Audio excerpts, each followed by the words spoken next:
The wind cut through my jacket like tiny blades, and the rain felt like it was deliberately chasing me down that morning. It was still dark when I stepped off the bus half a mile from the office building where I worked as a janitor. My sneakers were soaked by the time I reached the parking lot, and the industrial district smelled faintly of metal and wet asphalt. I kept telling myself it was worth it because it had to be. I wasn't supposed to be here, not at this point in life. I used to believe I'd be someone else by now, maybe a teacher, maybe even a chef, but life had other plans. Instead, I held a worn-out cleaning cart and a pair of gloves that smelled faintly of bleach. Still, I couldn't complain too much. The pay was steady, the hours quiet, and for a single mom with no one to lean on, it was something close to stability. The building loomed ahead, all cold glass and steel. I punched in the code at the service entrance and stepped into the silence. No chatter, no coffee machines humming yet. Just the faint echo of my own footsteps. I preferred it that way. No curious stares, no half-polite nods from people who thought janitors were invisible, or worse, a nuisance. This wasn't my first cleaning job. I used to work at a mall, scrubbing the same floor over and over, only for someone to walk across with muddy shoes and pretend not to notice. Some even tossed trash on purpose, laughing as if I were part of the scenery. I'd go home with aching arms and a smile plastered on my face for my daughter's sake, because Emily didn't need to know how cruel the world could be. Emily, just thinking of her warmed me. 10 years old, top of her class, curious about everything. She liked to help me at home, folding laundry in crooked piles and stirring pancake batter with an expression of deep focus, as if it were rocket science. She was why I got up at 4:30 every morning, why I dragged my body through cold and rain, because she deserved better than what I had growing up. See, I never had anyone. No mom to call for advice, no dad to lean on. My earliest memories are fragmented like broken film reels. Faces without names. A man's voice, warm but distant, handing me a necklace shaped like a little silver key, and then nothing. Just years of bouncing through foster homes, learning early how not to get attached. When I turned 18, they handed me a cheap apartment key and a pamphlet about opportunities for youth aging out of care. That was it. No family, no history, just me. I looked at the key-shaped pendant resting against my collarbone now, the same one from that vague memory. I never took it off. It was the only piece of my past I had, though I didn't know why I clung to it so much. Maybe because it proved someone once cared, or at least pretended to. The clock on the wall read 5:20 a.m. I had 40 minutes before employees started filing in, sipping coffee from overpriced cafes and tapping away on sleek tablets. I gripped the mop handle tighter and got to work. Soap, water, wipe, repeat. Some mornings, it felt like the floor gleamed brighter than my future, but I couldn't afford to think that way. Emily needed me to keep going, and for her I would. Every single day, even on mornings like this, when the wind felt like punishment and my bones ached from the cold, I told myself, just push through one more hour, one more day, one more paycheck. Because as long as I kept moving, she would never know what it felt like to be truly alone. People often say childhood shapes you, but mine felt more like something I survived rather than lived. My earliest memory is of a train station, the smell of iron and oil in the air and cold concrete under my shoes. I was 3, maybe younger. I don't remember who I was with. I don't remember why I was there. What I do remember is the fear and a necklace. A man's voice, warm and soft, telling me to be brave as he fastened the silver key around my neck. I never saw his face clearly. It was like a scene from a dream, blurry around the edges. And then it was gone, like someone hit the pause button on my life and restarted it somewhere else entirely. They told me later I had been abandoned. That's the word they used, abandoned. No note, no explanation. Just a little girl with no name but Grace muttered over and over through tears, clutching a necklace too big for her neck. I grew up bouncing through foster homes, some kind, some cruel, all temporary. In some homes, I was the extra mouth to feed, the one who had to earn her keep by doing chores while the other kids got to play. In others, I was invisible, just another case file waiting to age out. I learned quickly to pack light and not get too attached. Every move meant leaving behind something. Sometimes toys, sometimes people, sometimes even pieces of myself. School wasn't much easier. Kids notice when you're different.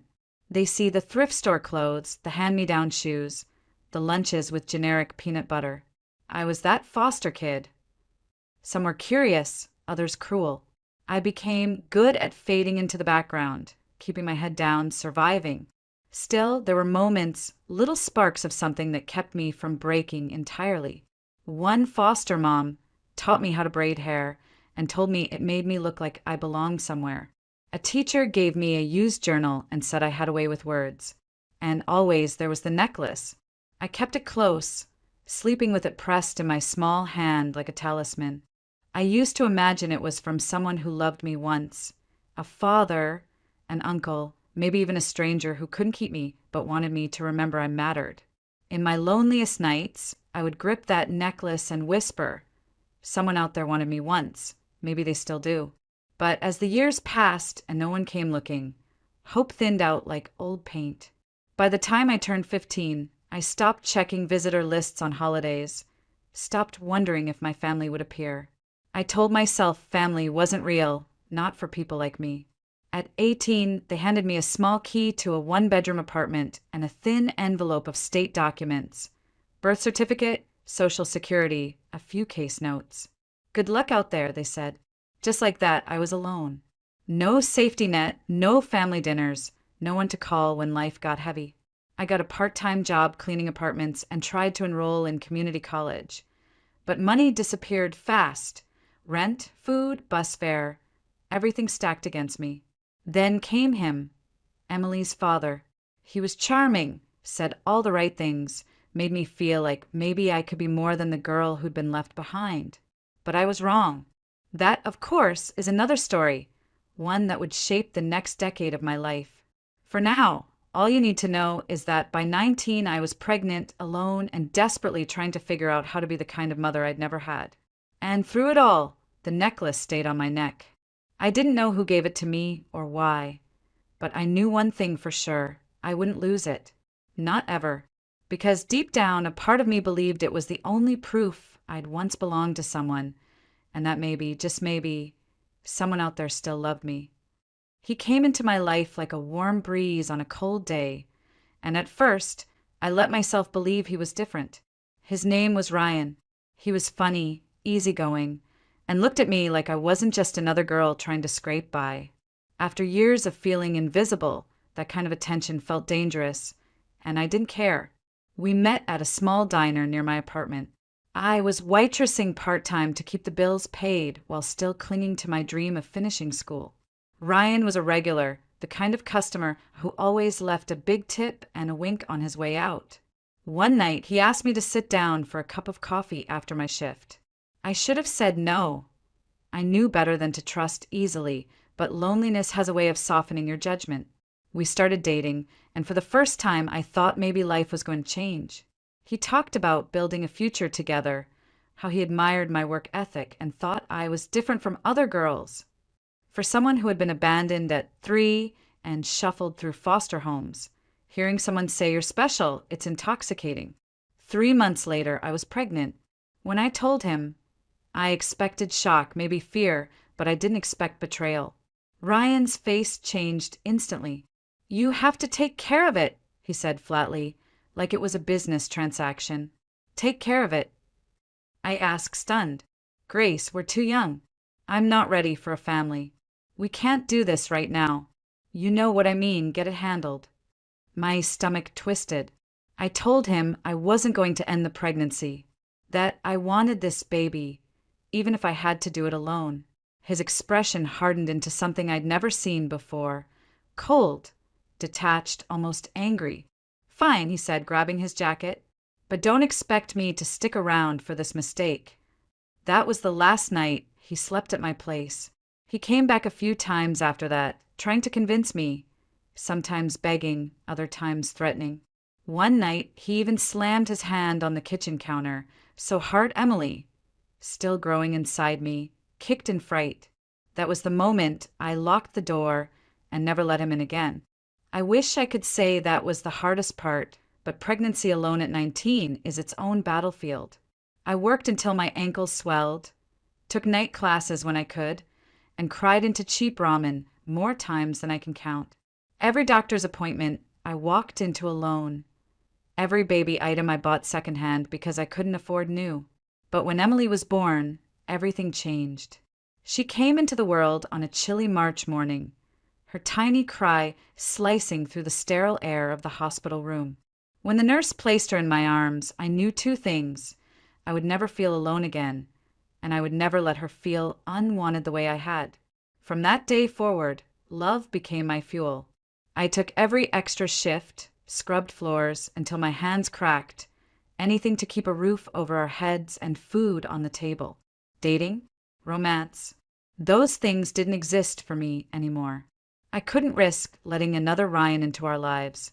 Sometimes I'd catch myself looking in the mirror late at night, dark circles under my eyes, aching all over, and whisper, "This isn't forever. Just hold on."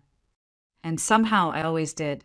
The world had taught me early that people leave, that even those who say they love you can change their mind when life gets hard. So I stopped expecting anyone to save me. I'd save myself, and I'd save Emily no matter what it took.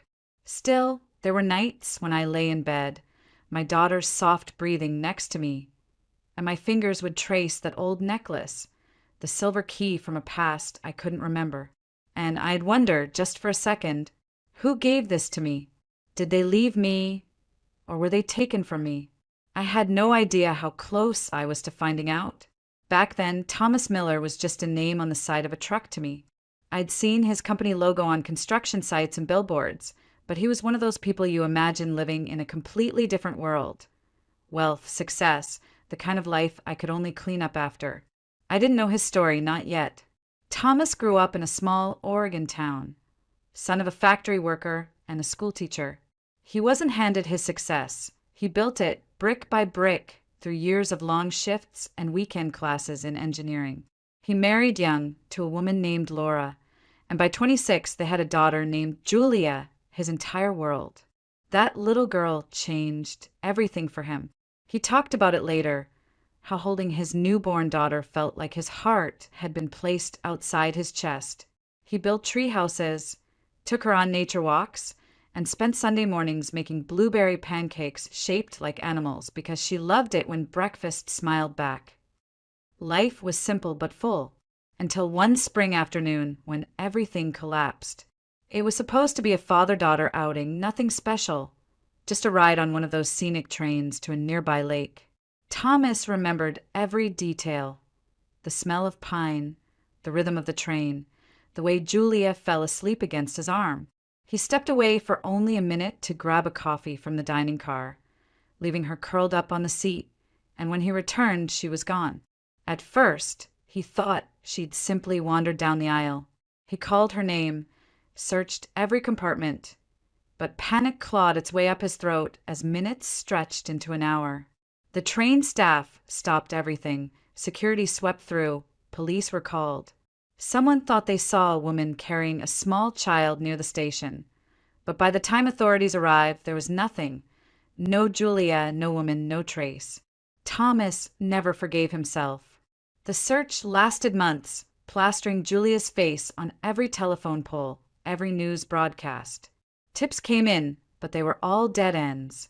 His wife, Laura, spiraled into grief, and their marriage didn't survive the weight of that loss. Eventually, she left town, unable to bear the memories of the daughter they'd lost. Thomas could have given up too, but he didn't. For years, he carried the guilt like an anchor and drowned it in alcohol.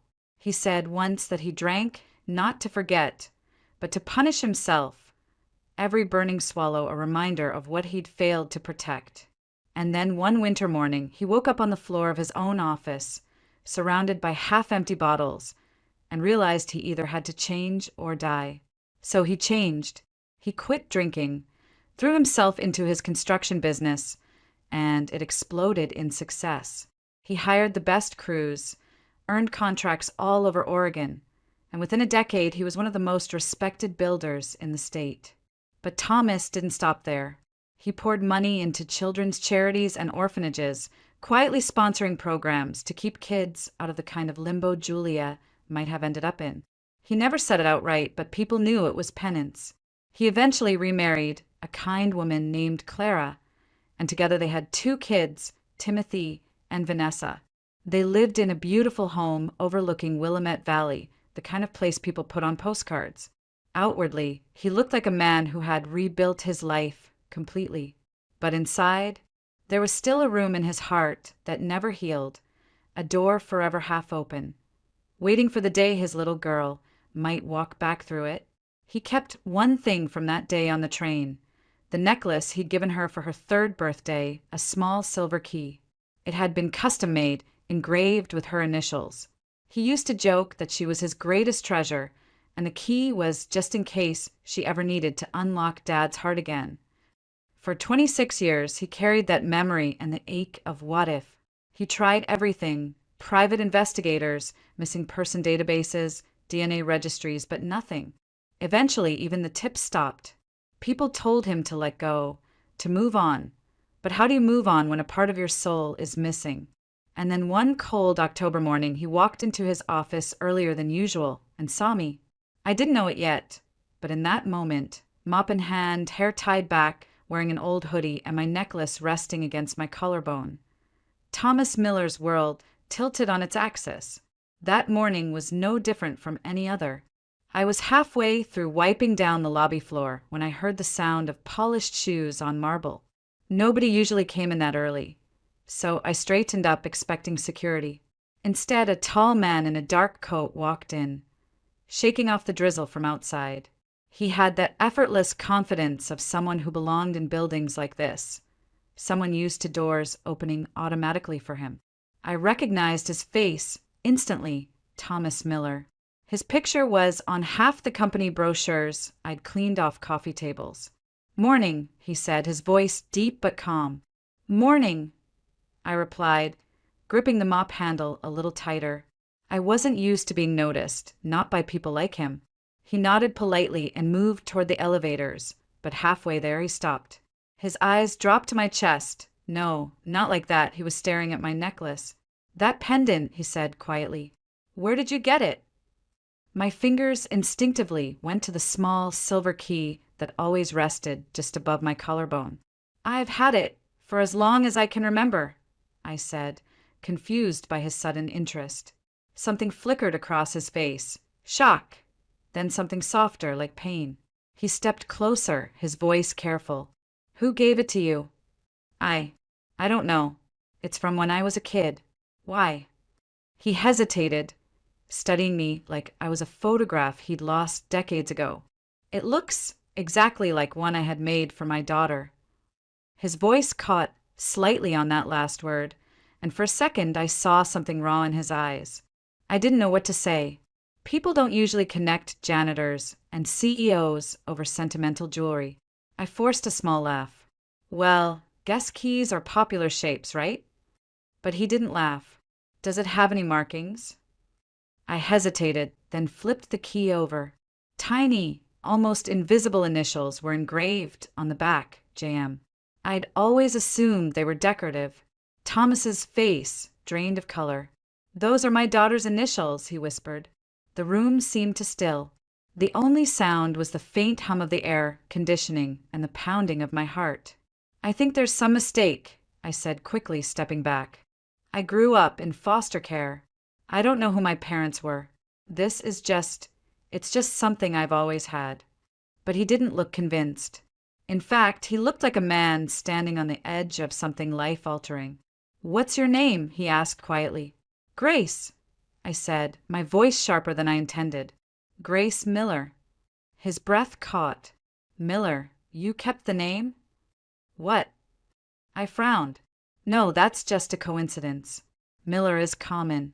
It doesn't mean anything." He looked like he wanted to say more, but the elevator chimed, breaking the strange silence. He straightened, but his eyes never left me. I'm sorry, he said finally. I didn't mean to upset you. It's just that necklace. It's exactly like one I gave my daughter. She was 3 when he stopped, shook his head. Never mind. Have a good day, Grace. And just like that, he was gone, leaving me standing there gripping the mop like a lifeline. The rest of my shift, I couldn't stop touching the necklace. I'd always felt connected to it, but now? Now I couldn't shake his expression, that mix of recognition and grief. It shouldn't have mattered. I didn't know him, and I certainly wasn't his daughter. My life was simple, ordinary, and I liked it that way. But when I got home that evening, Emily noticed me staring at it and asked, "Mom, why do you look sad?" I smiled and kissed her forehead. "I'm not sad, sweetie, just thinking." What I didn't tell her was that Thomas Miller's eyes had unsettled something deep inside me. For the first time in years, I wondered if the past I'd tried so hard to forget was about to come rushing back. For the next week, I tried to convince myself it was nothing, just an odd coincidence. A key-shaped pendant, some initials, a man with a tragic past who saw what he wanted to see. That's all. People project their pain onto strangers all the time, right? But Thomas Miller didn't let it go. 2 days after that morning, I found him waiting by the service entrance as I arrived for work. He was holding a coffee cup and wearing an expression I couldn't read. Half hopeful, half terrified. "Grace," he said, like we were already familiar. "Do you have a few minutes to talk?" I stiffened. "Mr. Miller, I really need to start my shift." "It's important," he said gently. "It's about that necklace." Something in his voice stopped me. Maybe it was the weight behind it, like this wasn't just curiosity, it was desperation. So I nodded, leaning against the wall as he spoke. "My daughter disappeared 26 years ago," he began, voice low. "She was 3 years old. That necklace, you're wearing the exact one I had made for her birthday." I stared at him, heart thudding. "That's awful. I'm sorry for your loss, but I grew up in foster care. No one ever came looking for me. I don't think I'm who you think I am." He didn't argue, just nodded slowly. "I know how it sounds. But please, would you consider a DNA test? Just to be sure." I laughed nervously. "That's a lot. You don't even know me." His eyes softened. "Grace, I know I'm asking for something huge, but if there's even a small chance, I've been waiting half my life for her to come home. If I'm wrong, I'll apologize and never bother you again." I wanted to say no. My life was finally stable, even if it was hard. I had Emily, I had work. I didn't need old ghosts dragging me backward. But Emily's face flashed in my mind. How she sometimes asked why she didn't have grandparents, why family trees at school were awkward for us. So I said yes.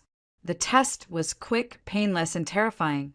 A simple swab of the cheek, a signature on a consent form, and then waiting. I tried to act like it didn't matter, like it would come back negative and life would go on. But the moment the lab called, Thomas insisted on being there when I opened the email. We sat across from each other in a small coffee shop, the kind with creaky wooden chairs and a smell of burnt espresso. My hands shook as I tapped the link. The screen loaded, and the words hit me like a punch. Parent/child match. 99.98% probability. I felt like the air had been sucked out of the room. "This can't be real," I whispered. Thomas reached across the table, his hand trembling. "Grace, it's you. You're my daughter." I stared at him, throat tight, unable to speak. All I could think about were the years I'd spent believing I was unwanted, that nobody cared enough to keep me. Now here was this man, tears in his eyes, looking at me like I was the answer to a prayer he'd whispered for decades. But part of me recoiled. If I was your daughter, why did I grow up alone? Why didn't you find me sooner? His face crumpled. "I tried, Grace. God, I tried. I searched every day, every year. But whoever took you, they vanished. There was nothing to go on. I thought you were gone forever." I wanted to believe him, but pain has a way of building walls. I pulled back, shaking my head. "I don't know what to do with this." Thomas nodded slowly, tears spilling over. I'm not asking for everything today. Just let me know you're willing to talk. Please. I left the cafe in a haze, clutching the necklace. For years, I'd worn it as proof someone once cared. Now I knew who. And instead of feeling relief, I felt conflicted. Angry at fate. Angry at whoever took me. Angry that I'd grown up without knowing any of this. When I got home, Emily ran into my arms. Mom, you're late. I hugged her tighter than usual, burying my face in her hair. I didn't tell her yet. I couldn't, because for the first time in my life, my past wasn't a mystery anymore, it was real. And I wasn't sure I was ready to face it. I thought knowing the truth would make me feel whole, but instead it cracked me open. For days I kept replaying Thomas's words, "You're my daughter." I never stopped looking. It should have felt like closure, like finally finding the missing piece of my life, but all I could think about was every foster home, every Christmas spent alone, every birthday candle I'd blown out wishing for a family that never came. I didn't answer his calls at first, not because I hated him, but because I didn't know how to feel. Grief and joy don't mix easily, they tangle, pulling you in opposite directions. I needed space, but Thomas didn't give up. One evening, there was a soft knock on my apartment door. I opened it to find him standing there, holding a box. His hands shook slightly, like he wasn't sure I'd let him in. "I'm sorry for showing up," he said gently, "but I thought you might want this." He handed me the box, then stepped back, waiting. Inside was a photo album. The first picture was of a little girl with wide eyes and pigtails, wearing the exact same necklace I still wore. My breath caught. "That's me," Thomas nodded, his voice breaking. "From your 3rd birthday. That was the last day we were together." I sat down on the couch, staring at the photos, Christmas mornings, trips to the park, messy pancake breakfasts. I didn't remember any of it, but there I was, smiling and loved. And something in me softened. "I'm angry," I admitted quietly. "I don't know who took me or why, but I grew up thinking nobody wanted me. And now I find out I had a dad who cared. It's a lot." Thomas sat across from me, his eyes damp. "You have every right to be angry. I failed you once, Grace. I can't change that. But if you'll let me, I'd like to be here now. For you, for Emily. I can't undo the past, but maybe I can help with the future." Something in his tone, humble, almost pleading, broke through my walls. "Emily," I said softly, glancing toward the bedroom door. "She doesn't even know what a grandparent is supposed to be like." He smiled faintly. "Then let me show her." The next weekend, we arranged to meet at a park near my apartment. I was nervous, half expecting it to feel forced or awkward. But the moment Emily saw Thomas, something clicked. Kids have a way of knowing who's safe. She walked up to him, curious, and asked, "Are you really my grandpa?" Thomas knelt down, his voice soft. "If you'll have me, sweetheart, I'd be honored to be your grandpa." Emily grinned and hugged him like she'd known him forever. Watching them together did something to me I can't fully explain. It was like a knot in my chest finally loosened. From then on, Thomas didn't push. He simply showed up, dropping off groceries when he knew I was struggling, inviting us over for family dinners, helping Emily with her science projects. He even offered to pay for me to finish my certification program, something I'd abandoned years ago when life got too heavy. One evening, as we sat at his dining table, Emily curled up next to him with a book. I felt tears sting my eyes. "You're really trying," I whispered. Thomas reached across the table, his hand covering mine. "I lost you once, Grace. I won't waste this second chance." Months passed, and what started as cautious meetings turned into something I hadn't dared to dream of. Family dinners, shared holidays, laughter-filling rooms I never thought I'd step into. Clara, his wife, welcomed us without hesitation, and even Timothy and Vanessa seemed thrilled to have a big sister. For the first time in my life, family wasn't just a word, it was a feeling. The moment that sealed everything came on Emily's 11th birthday. Thomas handed her a small velvet box. Inside was a necklace, a heart-shaped pendant engraved with 3 names: Grace, Emily, Thomas. Emily squealed, throwing her arms around his neck. "I love it, Grandpa." I pressed my fingers against my lips, overwhelmed. That pendant wasn't just jewelry. It was a promise, one I'd waited my whole life to hear. "You belong." That night, as I tucked Emily into bed, she whispered, "Mom, are we happy now?" I smiled through tears. "Yeah, baby, we're happy now." Later, I stood by my bedroom window, looking at the old key pendant resting on my nightstand and the new heart pendant in Emily's room. One represented the life I'd lost, the other, the life I'd finally found. For years, I believed family was something other people had, something I wasn't allowed to want. But now, I knew better. Family isn't perfect or painless, but it's worth fighting for, even when it takes 26 years to find it. Sometimes, life takes everything from you and leaves you with nothing but questions. And sometimes, it gives back more than you ever dared to hope for.